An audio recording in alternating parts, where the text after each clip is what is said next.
அண்ணா IAS academy சாதனையாளர்களின் சங்கம். மக்களே, மாணவ நண்பர்களே, அனைவருக்கும் வணக்கம். நான் உங்கள் பொன்வேல் பாண்டியன், நடப்பு நிகழ்வுகள் ஆசிரியர். இன்றைய தினம் அக்டோபர் 27ஆம் தேதிக்குரிய நடப்பு செய்திகளை டிஎன்பிஎஸ்சியோட புதிய பாடத்திட்டத்தின்படி பல்வேறு தலைப்புகளை நம்ம தினந்தோறும் வழங்கிட்டு இருக்கோம். அதே மாதிரி இன்றைய தினத்திலும் சரி சூப்பரா சில செய்திகள் கிடைச்சிருக்குது. அதாவது டிஎன்பிஎஸ்சியா இருக்கட்டும், அடுத்து வரக்கூடிய நம்ம போலீஸ், சரி அந்த பிசி எக்ஸாமா இருக்கட்டும், எஸ்ஐ எக்ஸாமா இருக்கட்டும், எல்லாத்துக்குமே தேவையான செய்திகளை ஒரே நடப்பு செய்தியில தினந்தோறும் தொகுத்து வழங்கிட்டு இருக்கோம். அதனால ஒரு நாள் கூட மிஸ் பண்ணாம டெய்லி பாருங்க. பார்க்கறது மட்டும் இல்லாம அந்த வீடியோல நம்ம சொல்ற எல்லா விஷயங்களையும் ஒரு நோட்டு போட்டு மறக்காம எழுதிக்கோங்க. அப்பதான் பின்னாடி என்னைக்காச்சும் நம்ம ஃபியூச்சர்ல திருப்பி பார்க்கறது, ரிவிஷன் பண்றதுக்கு ரொம்ப ரொம்ப ஈஸியா இருக்கும். தேர்வில் நம்ம சூப்பரா ஒரு இலக்கை அடைய முடியும். ஆரம்பிக்கலாமா? இன்றைய தினத்துக்கான நடப்பு செய்திகள் அக்டோபர் 27. முதல் பாயிண்டை பாருங்க. ஒரு வாரமாவே இந்த செய்தி பார்த்துட்டே இருக்கும். அதனால கண்டிப்பா அடுத்து வர எக்ஸாமுக்கு ரொம்ப முக்கியமா கேட்கக்கூடிய வாய்ப்பா தான் இருக்குது. என்ன ஏரியான்னு சொல்லி பாருங்க. ஆசியான் மாநாடு. ஆசியான் மாநாடு 2025ஆம் ஆண்டிற்கான ஆசியான் நம்ம ஆல்ரெடி பார்த்துட்டோம். ஆசியானோட விரிவாக்கம் எல்லாமே இருந்தாலும் லைட்டா இன்னொரு வாட்டி நம்ம பின்னாடி பார்க்க போறோம். சரிங்களா? இந்த 25ஆம் ஆண்டிற்கான ஆசியான் மாநாடு மலேசிய தலைநகரம் கோலாலம்பூரில் தொடங்கியுள்ளது. சரிங்களா? இது ஓவராலா பார்க்கும்போது ஆசியான் லெவல்ல இது 47வது மாநாடு. இந்த மாநாடு நடைபெறுகிற டைம்ல அப்படியே பாத்தீங்கன்னா இந்தியாவிற்கும் அந்த ஆசியான் கூட்டமைப்பு நாடுகளுக்கும் இடையே தனியா ஒரு மாநாடு நடக்கும். சரிங்களா? அந்த மாநாடு 22வது மாநாடு. சரிங்களா? 22வது இந்தியா ஆசியான் மாநாட்டில் பிரதமர் நரேந்திர மோடி அவர்கள் கலந்து கொண்டாங்க. எப்படி அப்படின்னு பாத்தீங்கன்னா காணொலி முறையில, நேர்ல கலந்துக்கல, வீடியோ கான்பரன்ஸ் மூலமா கலந்து கொண்டு சில சிறப்பு உரைகளை ஆற்றினாங்க. அந்த சிறப்புரையின் முக்கிய அம்சங்களை இப்ப நம்ம பார்க்கலாம். பாருங்க. பிரதமர் நரேந்திர மோடி அவர்கள் உரையின் சிறப்பு அம்சங்கள். வீடியோ கான்பரன்ஸ்ல என்னெல்லாம் பேசினாங்க, நிறைய பேசிருக்கிறாங்க. இதுல ரொம்ப முக்கியமானது எக்ஸாமுக்கு என்ன தேவையோ அது மட்டும் நம்ம பார்க்கலாம். 2026ஆம் ஆண்டு இந்தியா ஆசியான் கடல்சார் ஒத்துழைப்பு ஆண்டாக அறிவிக்கப்பட்டுள்ளது. சரியா? ஞாபகமா, இந்தியாவிற்கும் ஆசியான் கூட்டமைப்புக்கும் இடையிலான அந்த 2026ஆம் ஆண்டு என்ன ஆண்டாக அறிவிக்கப்பட்டுள்ளது? கடல்சார் ஒத்துழைப்பு ஆண்டு. இதுல ஒரு போனஸ் கேள்வி தேடி பாருங்க. இந்தியாவிற்கும் இந்த ஆசியான், சரி, அல்லது ஏசியான் கூட்டமைப்புக்கும் இடையே நடைபெறும் அந்த கூட்டு ராணுவ பயிற்சியின் பெயர் என்ன? சரி, ஒரு பேர் இருக்குது, கொஞ்சம் தேடி பார்த்து பாருங்க. சரி, அந்த ஜாயிண்ட் மிலிட்டரி எக்ஸசைஸ் சொல்லுவாங்க. அதற்கு என்ன பேரு அப்படிங்கறத போனஸ் கேள்வியா பதிலா சொல்லுங்க. சரியா மக்களே? அடுத்து ஆசியான் சமூக கண்ணோட்டம் 2045, வளர்ச்சியடைந்த இந்தியா 2047 ஆகிய இடத்தில், சரிங்களா, மனித குலத்தின் எதிர்காலத்தினை பிரகாசமாகவும் சொல்லிக்கிறாங்க. சரிங்களா? அதாவது ஒரு 2 இலக்குகள் இருக்குது. ஒண்ணு ஆசியான் சமூக கண்ணோட்டம், அது 2045. அடுத்த இலக்கு என்னன்னு பாத்தீங்கன்னா வளர்ச்சி அடைந்த இந்தியா, அதுக்கு என்ன சொல்லுவாங்க? விக்ஷித் பாரத். சரியா? விக்ஷித் பாரத். ஓகேவா? எந்த வருஷம்? 2047. இந்த தலைப்புல நிறைய நிகழ்ச்சிகளை இந்திய அரசு நடத்திட்டு இருக்கிறாங்க. அதுக்கு காரணம் இந்தியா சுதந்திரம் பெற்றது ஆகஸ்ட் 15, 1947. சரியா?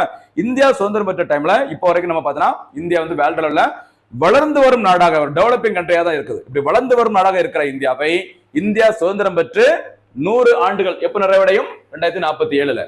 அந்த 100வது சுதந்திர தினத்தை நம்ம கொண்டாடுற டைம்ல இந்தியா இந்த நாடாக மாறி இருக்க வேண்டும். வல்லரசு நாடாக, விக்ஷித் பாரதாக, வளர்ச்சியடைந்த இந்தியாவாக இருக்க வேண்டும். அது ஒரு இலக்கை சொல்லிக்கிறாங்க. இதையும் அந்த உரையின் போது நரேந்திர மோடி அவர்கள் குறிப்பிட்டு சொல்லிக்கிறாங்க. அதே மாதிரி இந்த மாநாடு நடைபெறதுனால அந்த நாட்டை பத்தி நல்லா தெரிஞ்சுக்கணும். மலேசியாவின் தற்போதைய பிரதமராக இருப்பவர் அன்வர் இப்ராஹிம் அவர்கள். அதே மாதிரி இந்த ஆசியான் அமைப்பு உருவாக்கப்பட்ட நாள் ஆகஸ்ட் 8, 1967 அன்று உருவாக்கப்பட்டது. சரியா? ரொம்ப ரொம்ப முக்கியமானதுமா, கவனமா இருங்க.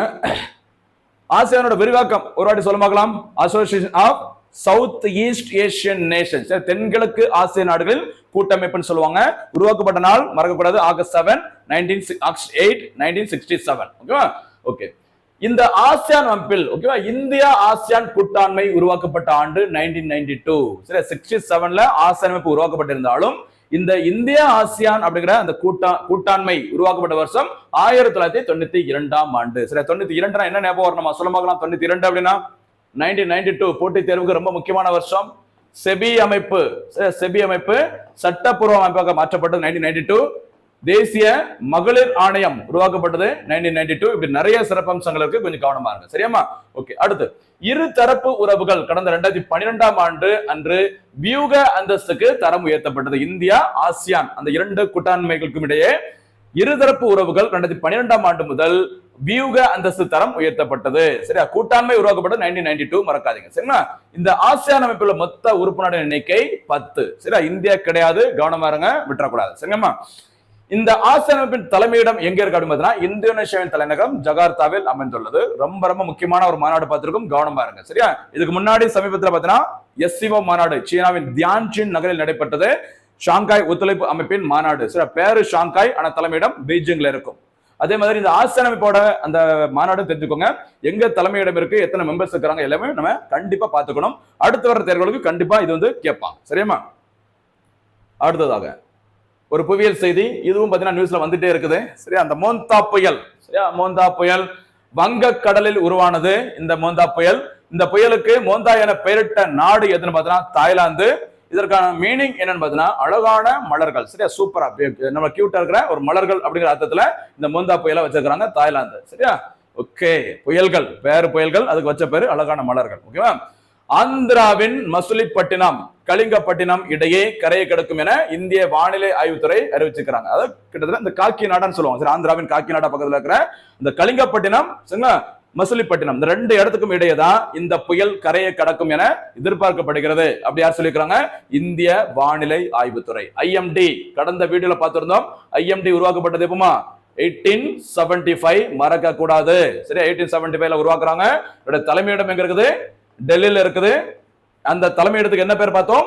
மௌசம் பவன். கவனமா இருங்க. சரியாமா?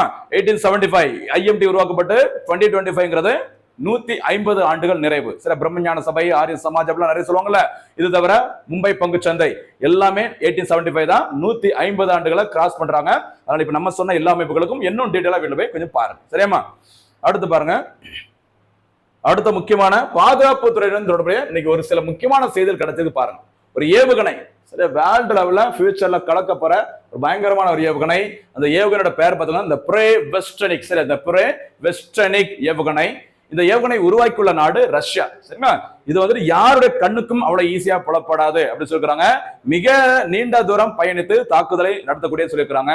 இன்னொரு முக்கியமான அம்சம், இது வந்து அணுசக்தியில் இயங்கக்கூடிய ஒரு ஏவுகணை. சரியா? இந்த மாதிரி ஒரு ஏவுகணைய உலகத்துல எங்குமே கிடையாது, நாங்க மட்டும் தான் வச்சிருக்கோம். கவனமா இருங்க உலக நாடுகளே, முக்கியமா அமெரிக்கா. அப்படிங்கிற மாதிரி யார் சொல்லியிருக்காங்க? ரஷ்யாவின் அதிபர் விளாடிமிர் புதின் சொல்லியிருக்கிறார். சரியா? பார்க்கலாம். Russia test nuclear capable cruise missile சொல்லியிருக்காங்க. இது என்ன சொல்லி பாருங்க, இந்த வார்த்தை பாருங்க, invincible to current and future missile defences. யாருடைய கண்ணுக்கும் புலப்படாத ஒரு பயங்கரமான ஒரு ஏவுகணையாக இது இருக்கும் அப்படி சொல்லியிருக்காங்க. இது எத்தனை கிலோமீட்டர் டிராவல் பண்ணிருக்குமா இந்த சோதனையின் போது? 14,000 கிலோமீட்டர். சரிங்களா? இந்த ரஷ்யாவின் இந்த புரே வெஸ்டனிக் என்ற ஏவுகணையை வெற்றிகரமாக சோதனை செய்துள்ளது. இது அணுசக்தி என்ஜினுடன் நீண்ட தூரம் செல்லும் திறன் கொண்ட ஏவுகணை ஆகும். ரொம்ப ரொம்ப முக்கியமானமா, கவனமா இருங்க, ரொம்ப ரொம்ப முக்கியமானது. சரிங்களா? ஓகே, அடுத்ததாக அணுசக்தி ஏவுகணை அப்படிங்கிற பாக்குறதுனால அந்த அணுசக்தி தொடர்பான சில முக்கியமான செய்திகளை இப்ப நம்ம மொத்தமா பார்க்கலாம். பாருங்க, இந்தியாவுடன் தொடர்புடைய அந்த அணுசக்தி தொடர்பான செய்திகள். அணுசக்தி நீர்மூழ்கி கப்பலில் இருந்து ஏவுகணை செய்துள்ளது. சரி, அணுசக்தி நீர்மூழ்கி கப்பல் இருந்து ஏவுகணை செய்திருக்கிறாங்க. மேலும் அணுசக்தி திறன் கொண்ட அக்னி 5, சரிங்களா, இது வந்து ரஷ்யா பாயிண்ட்ல வரணும். அணுசக்தி திறன் கொண்ட அக்னி 5 போன்ற ஏவுகணைகளை இந்தியா வெற்றிகரமாக சோதனை பண்ணிருக்காங்க. அது ஒண்ணு பாத்துக்கோங்க. இன்னொரு முக்கியமான பாயிண்ட் நம்ம ஏற்கனவே பார்த்தது பாருங்க. அணுசக்தியில், சரியா, அணுசக்தியில் இயங்கும் இந்தியாவின் நீர்மூழ்கி கப்பல்கள். நம்ம ஏற்கனவே 3 கப்பல் பார்த்தோம்ல, அதுதான் ஒரு வாட்டி வாய்ப்பு கிடைக்கும் போது ரிவிஷன் பண்ணிக்கலாம். பாருங்க, ஐஎன்எஸ் அரிகந்த். சரி, ஐஎன்எஸ் அரிகந்த் என்பது இந்தியாவுல அணுசக்தியில் இயங்கும் முதல் நீர்மூழ்கி கப்பல். பாருங்க, அணுசக்தியில் இயங்கும் இந்தியாவின் முதல் நீர்மூழ்கி கப்பலுக்கு வச்ச பேரு ஐஎன்எஸ் அரிகந்த். சரிங்களா? இந்த ஐஎன்எஸ் அரிகந்த் நீர்மூழ்கி கப்பலானது 2016ஆம் ஆண்டில் இந்திய கடற்படையில் சேர்க்கப்பட்டது. ரொம்ப ரொம்ப முக்கியமானது, கவனமா இருங்க. 2016 என்ன ஞாபகம் வரணுமா நமக்கு? 2016 அப்படின்னா ஸ்டார்ட் அப் மற்றும் ஸ்டாண்ட் அப் இந்தியா திட்டம். சரியா? ஸ்டார்ட் அப் இந்தியா திட்டங்கிறது நிறுவனங்களுக்கு, கம்பெனிகளுக்கு கடன் உதவி வழங்கி அவங்கள புதுசு புதுசா கண்டுபிடிங்க அப்படின்னு சொல்லிட்டு அவங்களை என்கரேஜ் பண்ற திட்டத்துக்கு பேரு start up India innovation scheme சொல்லுவாங்க. தனிநபர்களுக்கு கடன் வழங்குவதற்காக சில பெண்கள், எஸ்சி எஸ்டி மக்களுக்கு கடன் உதவி வழங்கி அவங்களையும் தொழில் முனைவராக ஆக்க வேண்டும், புதுசு புதுசா கண்டுபிடிக்க ஊக்குவிக்க வேண்டும். அதற்காக கடன் உதவி வழங்குவதற்கு பேரு ஸ்டாண்ட் அப் இந்தியா திட்டம். அந்த ஸ்டாண்ட் அப் இந்தியா திட்டம் ஏப்ரல் 5, 2016 அன்று தொடங்கப்பட்டது. சரிங்களா? அதே 2016ல இன்னும் ஒரு சில விஷயங்கள் இருக்கு, கண்டிப்பா உங்களுக்கு தெரியும் நினைக்கிறேன். ஆதார் சட்டம் 2016, ஆதார் அறிமுகம் 2009, ஆதார் சட்டம் 2016. கவனமா இருக்கு. சரியா? அந்த 2016ஆம் ஆண்டு தான் இந்த ஐஎன்எஸ் அரிகந்த் கப்பல் இந்திய கடற்படையில் சேர்க்கப்பட்டது. வாய்ப்பு கிடைக்கும் போது லிங்க் பண்ணி கூடுதல் தகவலை ஞாபகப்படுத்திக்கோங்க, ரொம்ப ரொம்ப யூஸ்ஃபுல்லா இருக்கும். சரிங்களா? அடுத்து ஐஎன்எஸ் அரிகாட். சரியா? ஐஎன்எஸ் அரிகாட் இந்தியாவிலேயே வடிவமைக்கப்பட்ட அணுசக்தியால் இயங்கும் இரண்டாவது இந்த பாலிஸ்டிக் ஏவுகணை நீர்மூழ்கி கப்பலாகும். சரி, ஃபர்ஸ்ட் ஐஎன்எஸ் அரிகன், செகண்ட் ஐஎன்எஸ் அரிகாட். சரியா, இந்த ஐஎன்எஸ் அரிகாட் நீர்மூழ்கி கப்பலானது 2024ஆம் ஆண்டில், அது கடந்த ஆண்டில் இந்திய கடற்படையில் சேர்க்கப்பட்டது. இந்த லிஸ்ட்ல தேர்ட் ஒன் எதுன்னு சொல்லி பாருங்க, மூணாவது ஐஎன்எஸ் அரிதமான். சரி, ஐஎன்எஸ் அரிதமான் இந்தியாவின் மூன்றாவது அணுசக்தி நீர்மூழ்கி கப்பல் ஐஎன்எஸ் அரிதமான். சரிங்களா, ஆந்திராவின் விசாகப்பட்டினம் அருகே அணுசக்தி நீர்மூழ்கி கப்பல்களுக்கான முக்கியமான ஒரு பயன் பாருங்க. ஆந்திராவின் விசாகப்பட்டினம் அருகே அணுசக்தி நீர்மூழ்கி கப்பல்களுக்கான நியூக்ளியர் பவர் சப்மரைன் அணுசக்தி நீர்மூழ்கி கப்பல்களுக்கான ஐஎன்எஸ் வர்ஷா என்ற பெயரில் புதிய கடற்படை தளம் அமைக்கப்பட்டு வருகிறது.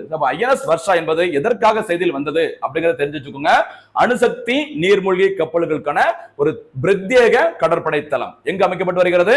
ஆந்திராவின் விசாகப்பட்டினம். ரொம்ப ரொம்ப முக்கியமானது ஃபியூச்சர்ல. சரியா, அடுத்து ஜனவரி 2025 INS Surat, INS Nilgiri, INS Vagsheer ஆகிய 3 நவீன கடற்படை போர்க்கப்பல்கள், அணுசக்தியில் எங்கும் கிடையாது, கடற்படை போர்க்கப்பல்கள் இந்திய கடற்படையில் சேர்க்கப்பட்டன. சரியா, தொடர்புடைய செய்திகள் எதையும் விடாம தொகுத்து வழங்கிட்டு இருக்கோம். தொடர்ந்து ஃபாலோ பண்ணுங்க, ஈஸியா நம்ம வர்ற எக்ஸாம்ல அடிக்கலாம். சரிங்களா, இந்த சிறப்பு தளத்தில் அந்த ஐஎன்எஸ் அந்த வர்ஷா சிறப்பு தளத்தில் ஒரே நேரத்தில் 12 அணு சக்தி நீர்மூழ்கி கப்பல்களை நிறுத்தி வைக்க முடியும். சரிங்களா, அதே மாதிரி இன்னொரு கூடுதல் செய்தி, இந்தியாவிலே தயாரிக்கப்பட்ட முதல் விமானம் தாங்கி போர்க்கப்பலின் பெயர் ஐஎன்எஸ் விக்ராந்த். சரி, நம்ம ஆல்ரெடி பார்த்ததான். உள்நாட்டிலேயே இந்த இண்டிஜினியஸ்லி மேட் அப்படி சொல்லுவாங்கல்ல, உள்நாட்டிலேயே தயாரிக்கப்பட்ட இந்தியாவின் முதல் விமானம் தாங்கி போர்க்கப்பல் ஏர்கிராப்ட் கேரியருக்கு வச்ச பேர் தான் ஐஎன்எஸ் விக்ராந்த். சரிங்களா, இந்த ஐஎன்எஸ் விக்ராந்த் போர்க்கப்பலானது உருவாக்கப்பட்ட இடம் கொச்சி கப்பல் கட்டும் தளம், மறக்காதீங்க. சரிங்களா, அதே மாதிரி இந்தியாவில் பயன்படுத்தப்பட்ட முதல் விமானம் தாங்கி போர்க்கப்பலின் பெயர் ஐஎன்எஸ் விக்ரமாதித்யா. சரிங்களா, ரஷ்யாவிடம் இருந்து வாங்கப்பட்ட ஒரு போர்க்கப்பல். சரி, அந்த பேட்ச் ஒர்க், டிங்கரிங் வேலை எல்லாத்தையும் முடிச்சுட்டு இந்தியாவிற்கான முதல் விமானம் தாங்கி போர்க்கப்பலாக உருவாக்கப்பட்டதான் இந்த ஐஎன்எஸ் விக்ரமாதித்யா. தற்போது பயன்பாட்டில் உள்ள இந்தியாவின் 2 முக்கியமான விமானம் தாங்கி போர்க்கப்பல்கள் எது அப்படின்னு சொல்லி பார்த்தோம்னா, ஒன்னு ஐஎன்எஸ் விக்ரமாதித்யா, அது நம்பர் 1 ஃபர்ஸ்ட். ஓகேவா, ஐஎன்எஸ் விக்ராந்த் என்பது உள்நாட்டிலேயே இந்தியாவிலேயே தயாரிக்கப்பட்ட முதல் விமானம் தாங்கி போர்க்கப்பல். ஐஎன்எஸ் அரிகந்த் அப்படின்னா இந்தியாவில அணுசக்தியில் இயங்கும் முதல் நீர்மூழ்கி கப்பல். கவனமா இருக்கு. சரியாமா, அடுத்ததாக இன்றைய செய்தியில் இடம்பெற்ற ரொம்ப முக்கியமான ஒரு செய்தி. அடுத்து கொஞ்ச நாளைக்கு இந்த நியூஸ் பேப்பர்ல இது வந்துட்டே இருக்கும் பாருங்க. திரிசூல் முப்படை பயிற்சி. சரியா, திரிசூல் 3 சூலம், திரிசூலம். சரி, தெரியுனா 3 சூலம் நினைச்சுக்கோங்க. இந்தியாவில் முக்கியமான படைகள், ஒன்னு ஆர்மி, நேவி, ஏர்போர்ஸ். அந்த 3 படைகளுக்கான ஒரு கூட்டு பயிற்சி. அந்த பயிற்சி வைக்கப்பட்ட பெயர் தான் திரிசூல். பாருங்க, திரிசூல் முப்படை பயிற்சி இந்திய ராணுவம், விமானப்படை மற்றும் கடற்படை ஒருங்கிணைந்து மேற்கொள்ளும் திரிசூல் கூட்டு பயிற்சி. சரிங்களா, இந்த பயிற்சியானது குஜராத் மற்றும் ராஜஸ்தானை ஒட்டிய பாகிஸ்தான் எல்லையில் வரும் அக்டோபர் 30ஆம் தேதி முதல் நவம்பர் 10ஆம் தேதி வரை நடைபெற உள்ளது. சரிங்களா, அதாவது இந்த பகல்காம் தாக்குதலுக்கு பிறகு சரி நம்ம கொஞ்சம் பாதுகாப்புல கொஞ்சம் ஸ்ட்ராங்கா இருக்கணும் அப்படிங்கறதுக்காக பாகிஸ்தானை ஒட்டிய எல்லை பகுதியில அக்டோபர் 30 முதல் நவம்பர் 10ஆம் தேதி வரைக்கும் முப்படைகளும் சேர்ந்து ஒரு கூட்டு பயிற்சி மேற்கொள்ள போறாங்க. அதற்கு வைக்கப்பட்ட பெயர் தான் திரிசூல். மறக்காதீங்க. சரியாமா, சரிங்களா, இந்த முப்படைகளும் மறக்கக்கூடாது. சரியா, இந்திய ராணுவ தினம் என்னைக்குமா? இந்திய ராணுவ தினம் ஜனவரி 15. அதே மாதிரி இந்திய கடற்படை தினம் டிசம்பர் 4. இந்திய விமானப்படை தினம் அக்டோபர் 8. சரியா, ரொம்ப முக்கியமானது, கவனமா இருங்க. அதே மாதிரி ஒவ்வொரு படைகளுக்கும் யார் தலைமை தளபதி அப்படிங்கறத நம்ம பாத்துக்கணும். நம்ம ஏற்கனவே பார்த்திருக்கோம், பார்க்காதவங்க வீடியோ கொஞ்சம் பாருங்க. சரியாமா, ஓகே, அடுத்து போலாமா? அடுத்து ஆபரேஷன் சிந்து. சரியா, அதுவும் செய்தியில போட்டிருந்தாங்க. அதாவது திரிசூல் அந்த கூட்டு பயிற்சி செய்தி வரும்போது இதையும் நியூஸ் பேப்பர்ல போட்டிருந்தாங்க. கடந்த ஏப்ரல் 22, 2025 அன்று பகல்காமில், சரியா, பகல்காமில் சுற்றுலா பயணிகளை குறிவைத்து பயங்கரவாதிகள் நடத்திய கொடூர தாக்குதலுக்கு பதிலடியாக மே 7, 2025 அன்று பாகிஸ்தான் ஆக்கிரமிப்பு காஷ்மீரின் முக்கிய பகுதிகளில் பதுங்கியிருந்த பயங்கரவாதிகளை குறிவைத்து ஆபரேஷன் சிந்தூர் என்ற நடவடிக்கையை இந்தியா மேற்கொண்டது. என்ன சொல்லிருக்காங்க? ஏப்ரல் 22 டேட்டை மறக்கக்கூடாது. சில தாக்குதல்கள்லாம் மும்பை தாக்குதல், அந்த புல்வாமா தாக்குதல் எல்லாமே மறக்கக்கூடாது, கவனமா இருக்கு. சரி, அந்த புல்வாமா தாக்குதல் எப்போது நடைபெற்றது? சொல்ல பார்க்கலாம், போனஸ் கேள்வியா. புல்வாமா தாக்குதல் எப்போது நடைபெற்றது? அந்த புல்வாமா தாக்குதலுக்கு இந்தியா மேற்கொண்ட அந்த கவுண்டர் அட்டாக், சரியா, பதிலடி தாக்குதலுக்கு என்ன பேரு? போனஸ் கேள்வியா, பதில சொல்லுங்க. சரியா, இங்க என்ன பாக்குறோம்? ஏப்ரல் 22, 2025 அன்று பகல்காம்ல சுற்றுலா பயணிகள் மீது தீவிரவாதிகள் தாக்குதலை நடத்திருந்தாங்க. சரிங்களா? அந்த தாக்குதலுக்கு பதிலடி கொடுக்கிற மாதிரி பாகிஸ்தான் ஆக்குபைடு காஷ்மீர்ல இந்திய ராணுவம் ஒரு தாக்குதலை நடத்தினாங்க. அந்த தாக்குதல் நடைபெற்ற நாள் மே 7, 2025. சரிங்களா? இந்த தாக்குதலுக்கு வைக்கப்பட்ட பெயர் தான் என்ன பேருமா? ஆபரேஷன் சிந்தூர். சரி, ஆபரேஷன் சிந்தூர். ஆபரேஷன் சிந்து அப்படின்னா ஈரான் இஸ்ரேல் பிரச்சனையில ஈரான்ல இருக்க இந்தியர்களை மத்திய அரசு பத்திரமா மீட்டு கொண்டு வந்தாங்க. அந்த மீட்பு பணிக்கு வைக்கப்பட்ட பெயர் ஆபரேஷன் சிந்து. சரி, அது சிந்து மட்டும், இரு வராது. இது வந்து ஆபரேஷன் சிந்தூர். கவனமா இருங்க. சரியாமா? அடுத்ததாக ஒரு முக்கியமான விளையாட்டு செய்தி எதிர்பார்க்கலாம் அடுத்து வரக்கூடிய எக்ஸாம்ல. தெற்காசிய தடகள போட்டி. சரியா? தெற்காசிய தடகள போட்டி. தெற்காசியா அப்படிங்கிறது நம்ம என்ன சொல்லுவோம்? சார்க் அமைப்புன்னு சொல்றேன். ஓகேவா? தெற்காசிய தடகள போட்டி 2025 4வது தெற்காசிய சீனியர் தடகள சாம்பியன்ஷிப் போட்டி. இந்த போட்டியில் நடைபெற்ற இடம் ஜார்க்கண்ட் மாநிலத்தின் தலைநகரம் நம்ம டோனியோட ஊர் சரி ராஞ்சியில் நடைபெற்றது. இந்த போட்டி நடைபெற்ற மைதானம், அந்த ஸ்டேடியத்துக்கு வைக்கப்பட்ட பெயர் பிர்சா முண்டா மைதானம். சரி, பிர்சா முண்டா ரொம்ப சிறப்பான ஒரு நபர். போட்டி தேர்வுகளுக்கு கண்டிப்பா இவங்களை பத்தி நல்லா தெரிஞ்சிருக்கும். சரி, பிர்சா முண்டா அவர்கள் யாருமா அவங்க? சரிங்களா? பாத்தீங்கன்னா சுதந்திர போராட்ட வீரர். சரிங்களா? இது தவிர பழங்குடியினத்தை சேர்ந்த முக்கியமான ஒரு தலைவர். சரிங்களா? இந்தியா சுதந்திரம் பெற்றதுல நிறைய மக்களுக்கு நிறைய பிரிவுகளுக்கு முக்கியமான பங்கு இருக்குது. அதுல பழங்குடி மக்களுக்கும் முக்கியமான பங்கு இருக்கு அப்படின்னு சொல்லிட்டு அந்த பழங்குடி சமுதாயத்தினரை கௌரவிக்கிற மாதிரி அதுல இருக்கிற குறிப்பிடத்தக்க தலைவர் யாருமா? பிர்சா முண்டா அவர்கள். அவருடைய பிறந்தநாள பழங்குடியினர் பெருமைகள் தினம் அல்லது பழங்குடியினர் கௌரவ தினம். மத்திய அரசுக்கு வச்ச பேரு ஜன் ஜாதிய கௌரவ் திவாஸ் அப்படி சொல்லுவாங்க. ஓகேவா? இது ஒரு சிறப்பு. அதே மாதிரி பிர்சா முண்டா அவர்களை கௌரவிக்கிற மாதிரி ஒடிசாவின் ரூர்கேலா ரூர்கேலாவில் இந்தியாவின் மிகப்பெரிய ஒரு ஹாக்கி மைதானம் திறக்கப்பட்டுள்ளது. அந்த ஹாக்கி மைதானத்திற்கும் வைக்கப்பட்ட பெயர் என்ன அப்படின்னு பார்த்தீங்கன்னா Birsa Munda international hockey stadium ஒடிசாவில் இருக்கு. அதே மாதிரி அவருடைய சொந்த ஊர் ஜார்க்கண்ட். சரி, அந்த ஜார்க்கண்ட்ல ராஞ்சியில் அமைந்துள்ள அந்த முக்கியமான அந்த மைதானத்திற்கும் என்ன பேர் தான் வச்சிருக்காங்க? பிர்சா முண்டா ஸ்டேடியம். அந்த மைதானத்தில் தான் 4வது தெற்காசிய சீனியர் அந்த தடகள சாம்பியன்ஷிப் போட்டி நடைபெற்றது. இதுல இந்தியா உள்பட 6 நாடுகள் கலந்துகிட்டாங்க. இந்த போட்டி சரியா நிறைவடைந்துள்ளது. இந்த போட்டிகளில் இந்தியா 20 தங்கம் உள்பட 58 பதக்கங்களுடன் முதலிடம் பெற்றுள்ளது. அப்ப இங்க என்ன பார்க்கிறோம்? தெற்காசிய தடகள போட்டி நடைபெற்ற இடம் ராஞ்சி. இது பாத்தீங்கன்னா 4வது முறையாக இந்த போட்டி நடைபெற்றுள்ளது.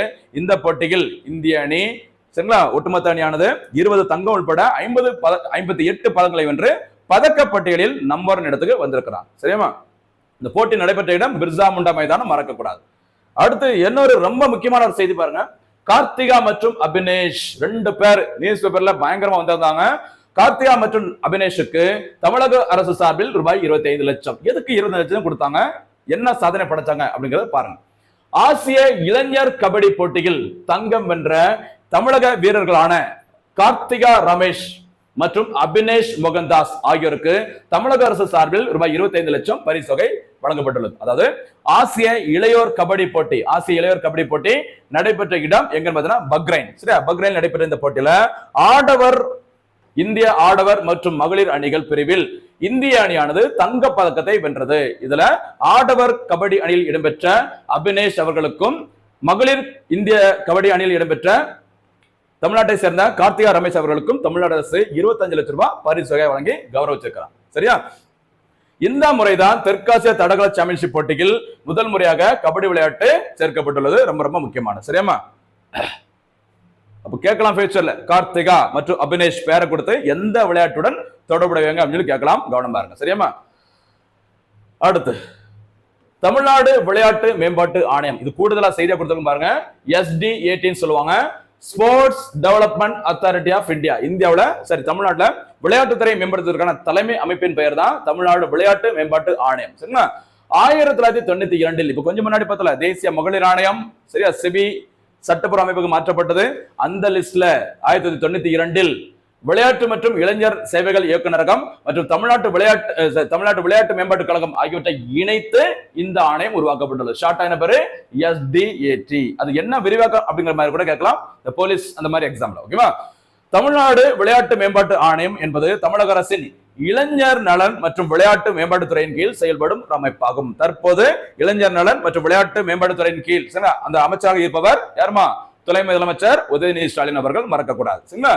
அடுத்த அதனால விளையாட்டுத்துறையில் யாரு சாதிச்சாலும் அவங்க யார் அப்படிங்கறத தெரிஞ்சுக்கோங்க. தமிழ்நாட்டில் உள்ளவங்களுக்கு மெயின் போக்கஸ் கொடுங்க. இது மாநிலத்தின் விளையாட்டுகளை மேம்படுத்துவதற்கும் ஊக்குவிப்பதற்கும் உடல் தகுதியை வளர்ப்பதற்கும் திட்டங்களை வகுத்து செயல்படுத்துகிறது. SDAT 1992 மறக்காதீங்க. சரியாமா? அடுத்ததாக இது வந்து மாநில அளவுல விளையாட்டு அமைப்பு பார்த்துட்டோம். நம்ம இந்திய விளையாட்டு மேம்பாட்டு ஆணையம், சரியா, சாய்ன்னு சொல்லுவாங்க, ஸ்போர்ட்ஸ் அத்தாரிட்டி ஆஃப் இந்தியான்னு சொல்லுவாங்க. சரியா? இந்திய விளையாட்டு மேம்பாட்டு ஆணையம் என்பது இந்திய அரசு விளையாட்டு மேம்பாட்டிற்காக நிறுவிய ஒரு தேசிய அமைப்பாகும். 1984ஆம் ஆண்டு இந்திய அரசின் இளைஞர் விவகாரங்கள் மற்றும் விளையாட்டு அமைச்சகத்தால் நிறுவப்பட்டது. அப்ப தமிழ்நாட்டில் 1992 உருவாக்கி இருக்கிறாங்க SDAT, தமிழ்நாடு விளையாட்டு மேம்பாட்டு வாரியம். அதே மாதிரி இந்திய அளவுல இந்திய விளையாட்டு மேம்பாட்டு ஆணையம் உருவாக்கப்பட்டது 1984, மறக்காதீங்க. சரிங்களா? ஓகே, பாருங்க. 1982 ஆசிய விளையாட்டு போட்டிகளின் மரபை பாதுகாக்கவும் இது உருவாக்கப்பட்டது. அந்த டைம்ல போட்டி நடந்திருக்கு 1982ல. சரிங்களா? ஓகே, இந்த இந்திய விளையாட்டு மேம்பாட்டு ஆணையத்தின் தலைமையிடம் எங்க இருக்குன்னு பாருங்க. ஜவஹர்லால் நேரு விளையாட்டு அரங்கம் அமைந்துள்ள இடம் டெல்லி. சரி, அப்ப டெல்லியில தான் நம்முடைய தேசிய விளையாட்டு அமைப்பு தலைமையிடம் அமைந்துள்ளது. சரிங்களா? சரி, அதையும் பார்த்துட்டோம். அப்படியே நம்ம இதையும் பார்த்துக்கலாம். சரியா? இந்திய ஒலிம்பிக் சங்கம், சரியா, IOI சொல்லுவாங்க, இந்தியன் ஒலிம்பிக் அசோசியேஷன். ஓகேவா? இந்திய ஒலிம்பிக் சங்கம் என்பது ஒலிம்பிக் விளையாட்டுகள், ஆசிய விளையாட்டு போட்டிகள், இது மாதிரி எல்லா சர்வதேச விளையாட்டுகளையும், சில விளையாட்டு போட்டிகளில் இந்தியாவை பிரதிநிதித்துவம் படுத்தும் பொறுப்புள்ள ஒரு அமைப்பாகும். இந்த இந்திய ஒலிம்பிக் சங்கமானது உருவாக்கப்பட்ட ஆண்டு 1927. சரி, 1927ல உருவாக்கி இருக்கிறாங்க. இந்த அமைப்பின் தலைமையிடம் எங்க இருக்கு அப்படின்னு பார்த்தீங்கன்னா புதுடெல்லியில் அமைந்துள்ளது. சரிங்களா? அப்போ தமிழ்நாடு லெவல்ல விளையாட்டு ஆணையத்தையும் பார்த்தாச்சு, அதே மாதிரி தேசிய லெவல்ல பார்த்திருக்கோம், ஒலிம்பிக் சங்கத்தையும் பார்த்தாச்சு. சரிங்களா? இந்திய ஒலிம்பிக் சங்கத்தின் தற்போது தலைவராக இருப்பவர் யாருங்கிற கண்டிப்பா தெரிஞ்சுக்கணுமா? PT உஷா அவர்கள். இந்தியாவின் தங்கமங்கை என்று அழைக்கப்படும் நபர் PT உஷா அவர்கள், கேரளாவை சேர்ந்தவர். அவங்க தான் தற்போது இந்திய ஒலிம்பிக் சங்கத்தின் தலைவராக பொறுப்பில் இருக்கிறாங்க. சரிங்களா? ஓகே, இந்திய ஒலிம்பிக் சங்கத்தின் தற்போதைய முயற்சிகள் எவை அப்படிங்கறத பாருங்க. நீங்களும் பார்த்திருப்பீங்க செய்தித்தாள்ல. பாருங்க, 2036ஆம் ஆண்டு ஒலிம்பிக் போட்டிகளை இந்தியாவில் நடத்த இந்திய ஒலிம்பிக் சங்கம் விருப்பம் தெரிவித்துள்ளது. சரியா? 2020 டோக்கியோ ஒலிம்பிக்ஸ் 21 நடைபெற்றது. 2024ஆம் ஆண்டு ஒலிம்பிக் போட்டி பாரிஸ், சரியா, பிரான்ஸ் தலைநகரம் பாரிஸில் நடைபெற்றது. அதே மாதிரி 2028ஆம் ஆண்டு ஒலிம்பிக் போட்டி நடைபெறவுள்ள இடம் அமெரிக்காவின் லாஸ் ஏஞ்சல்ஸ் நகரில் நடைபெற உள்ளது. அதே மாதிரி 2032ஆம் ஆண்டு போட்டி நடைபெறவுள்ள இடம் ஆஸ்திரேலியாவின் பிரிஸ்பேன் நகரில் நடைபெற உள்ளது. 2032ல. அதுக்கு அடுத்து 2036 ஒலிம்பிக் போட்டி, கோடைக்கால ஒலிம்பிக் போட்டி எங்கு நடைபெறும் அப்படிங்கறத இன்னும் கன்ஃபார்ம் பண்ணல. அந்த 2036 ஒலிம்பிக் போட்டிகளை நாங்க நடத்த விருப்பப்படுறோம் அப்படிங்கிற மாதிரி இந்தியா விருப்பம் தெரிவிச்சிருக்காங்க. யார் அப்ப சொல்லியிருப்பாங்க? அதுல இந்திய ஒலிம்பிக் சங்கம். சரிங்களா? அடுத்து 2030 காமன்வெல்த் விளையாட்டுகளை அகமதாபாத்தில் நடத்துவதற்கான முயற்சியை இந்திய அங்கீகரித்துள்ளது இந்த அமைப்பு. சரிங்களா? கவனமா இருங்க, ரொம்ப ரொம்ப முக்கியமானதுமா. அடுத்து ஒரு முக்கியமான ஒரு தேசிய செய்தி பாருங்க, வரலாற்றுடன் தொடர்புடைய ஒரு முக்கியமான செய்தி பாருங்க. ஹிஸ்டரி, நான் ஏற்கனவே சொல்லியிருக்கோம், ஹிஸ்டரி கூட கரண்ட் அஃபேர்ஸை மையப்படுத்தி கேட்கறாங்க பாருங்க அப்படின்னு சொல்றது ஒரு எக்ஸாம்பிள் பாருங்க. வந்தே மாதரம் பாடல் 150. சரியா? பாருங்க, வந்தே மாதரம் பாடல் 1882 1882 பங்கிம் சந்திர சட்டர்ஜி எழுதிய ஆனந்த மடம் நாவலில் இருந்து உருவானது. அப்போ அது யார் எழுதியிருக்கிறாங்க ஒரிஜினலா? பங்கிம் சந்திர சட்டர்ஜி அவர்கள். எந்த வருஷம்? 1882. எந்த நாவலில் இடம்பெற்றிருந்தது? ஆனந்த மடம். சரிங்களா? இது ஏன் நியூஸ்ல வந்திருக்கு அப்படிங்கிறது பின்னாடி பார்க்க போறோம். சரிங்களா? இந்த ஆனந்த மடம் நாவல் என்பது ஒரு பெங்காலி கவிதை. சரி, அப்ப வங்காள மொழியில் எழுதப்பட்டது. ஓகேவா? வந்தே மாதரம் பாடல் ஆனது 1896, சரியா, 1896ஆம் ஆண்டு கொல்கத்தாவில், இப்ப கொல்கத்தா அப்ப கல்கத்தா, சரியா, கொல்கத்தாவில் நடந்த இந்திய தேசிய காங்கிரஸ் மாநாட்டில் ரவீந்திரநாத் தாகூரால் முதலாக பாடப்பட்டது. என்ன செய்தி, சூப்பரான செய்தி பாத்துக்கோங்க. வந்தே மாதரம் பாடல், சரிங்களா, உருவாக்கப்பட்டது எப்பன்னு பார்த்தீங்கன்னா 1882. அந்த பாடலை எழுதியவர் பங்கிம் சந்திர சட்டர்ஜி அவர்கள். எந்த நாவலில் இடம்பெற்றதுமா? ஆனந்த மடம். அந்த வந்தே மாதரம் பாடலை முதல் முறையாக பாடியவர் யாருன்னு கேட்டா ரவீந்திரநாத் தாகூர். எப்போ? 1896. எந்த மாநாட்டின் போது? இந்திய தேசிய காங்கிரசின் மாநாடு. அந்த மாநாடு நடைபெற்ற இடம் கொல்கத்தா. சரிங்களா? இந்த மாநாடு நடைபெற்று இந்த பாடலை பாடி தற்போது இத்தனை வருஷம் 150வது ஆண்டுல நம்ம காலடி வச்சிருக்கோம். அதனால இது சிறப்பான முறையில எல்லாரும் கொண்டாடுங்க அப்படின்னு சொல்லிட்டு அறிவித்தவர் இந்திய பிரதமர் நரேந்திர மோடி அவர்கள். இந்த மனதின் குரல் நிகழ்ச்சி, இந்த மன் கி பாத் அப்படிங்கிற நிகழ்ச்சியை வந்து பாத்தீங்கன்னா ஒவ்வொரு மாசத்திலையும் கடைசி நாள் வர்ற அந்த சண்டேல பாத்தீங்கன்னா பிரதமர் அவர்கள் உரையாற்றுவாங்க. அந்த உரையில தான் இதை பத்தி சிறப்பா சொல்லியிருக்காங்க. கண்டிப்பா சொல்றேன், அடுத்த எக்ஸாமுக்கு இது ரொம்ப ரொம்ப யூஸ்ஃபுல்லா இருக்க போகுது. ஓகேவா? வந்தே மாதரம். அதான் பாருங்க, இந்த பாடல் வந்தே மாதரம் பாடல் இயற்றப்பட்டு 150வது ஆண்டு கொண்டாட்டங்கள் வரும் நவம்பர் 7ஆம் தேதி தொடங்க உள்ளன. சரியா? அடுத்து கூடுதல் 2 செய்தி பாருங்கம்மா. இதுலயும் இதே மென்ஷன் பண்ணிருந்தாங்க. நரேந்திர மோடி அவர்களின் உரையின் போது அக்டோபர் 31ஆம் தேதி சரிங்க இந்தியாவின் இரும்பு மனிதர் சர்தார் வல்லபாய் பட்டேலின் 150வது பிறந்த நாள் கொண்டாடப்பட உள்ளது. அதே மாதிரி நவம்பர் 15ஆம் தேதி பழங்குடியினர் கௌரவ தினம் கொண்டாடப்பட உள்ளது. நம்ம இதை ஆல்ரெடி பார்த்துட்டோம். ஜன்ஜாதிய கௌரவ திவாஸ் பிர்சா முண்டாவின் பிறந்த நாள் இந்தியாவில் நவம்பர் 15ஆம் தேதி கொண்டாடப்படும். சரிங்களா? இந்த வருஷம் நிறைய 150வது தினம் வருது, கவனமா இருங்க. சரிங்களா? ரொம்ப ரொம்ப முக்கியமானது. சரியாமா? இந்திய வானிலை ஆய்வுத்துறை, சரியா, பிரம்மஞான சபை, ஓகேவா, அந்த மாதிரி மும்பை பங்குச்சந்தை, அந்த வரிசையில வல்லபாய் பட்டேல் அவர்களுக்கும் 150 பிறந்த ஆண்டு வருது, கவனமா இருங்க. சரியாமா? வந்தே மாதரம் பாடல் எல்லாமே 150 இயர் வந்திருக்கு, ரொம்ப ரொம்ப முக்கியமானது. அடுத்ததாக இன்றைய தினத்திற்கான சூப்பர் 6 கேள்விகள். முதல் சூப்பர் கேள்வி, எந்த ஆண்டினை இந்திய ஆசியான் கடல்சார் ஒத்துழைப்பு ஆண்டாக பிரதமர் நரேந்திர மோடி அவர்கள் அறிவித்துள்ளார்? இரண்டாவது சூப்பர் 6 கேள்வி, எந்த ஆண்டு ராணுவ சீர்திருத்த ஆண்டாக இந்தியா அறிவித்துள்ளது? சரியா, ராணுவ சீர்திருத்த ஆண்டாக அறிவித்துள்ளது. நோட்ஸ்ல சொல்ல கொஞ்சம் தேடி பாருங்க, பழைய வீடியோல நம்ம ஆல்ரெடி சொல்லியிருக்கோம், ஞாபகம் இருக்கான்னு சொல்லி பார்க்கலாம். மூன்றாவது கேள்வி, விக்ஷித் பாரத் இலக்கு ஆண்டு எது? சரி, வளர்ந்த இந்தியா இலக்கு ஆண்டு எது? நான்காவது கேள்வி, அணுசக்தியில் இயங்கும் இந்தியாவின் முதல் நீர்மூழ்கி கப்பலின் பெயர் என்ன? ஐந்தாவது முக்கியமான கேள்வி, கார்த்திகா மற்றும் அபினேஷ் அவர்கள் எந்த விளையாட்டில் புகழ் பெற்றவர்கள்? ஆறாவது கேள்வி, தமிழ்நாடு விளையாட்டு மேம்பாட்டு ஆணையம் எப்போது உருவாக்கப்பட்டது? இதுதான் இந்த தினத்துக்கான சூப்பர் 6 கேள்விகள். நடுவில் கேட்கிற கேள்விகளுக்கும் இப்ப நம்ம சொல்ற அந்த சூப்பர் 6 கேள்விகளுக்கும் மறக்காம பதில்களை சொல்லுங்க. வீடியோ கண்டிப்பா ஃபுல்லா பார்த்துட்டு வாங்க. வர்ற தேர்வுகளை கண்டிப்பா நம்ம வெற்றியை ருசிக்கலாம். மீண்டும் சந்திக்கலாம். நன்றி, வணக்கம்.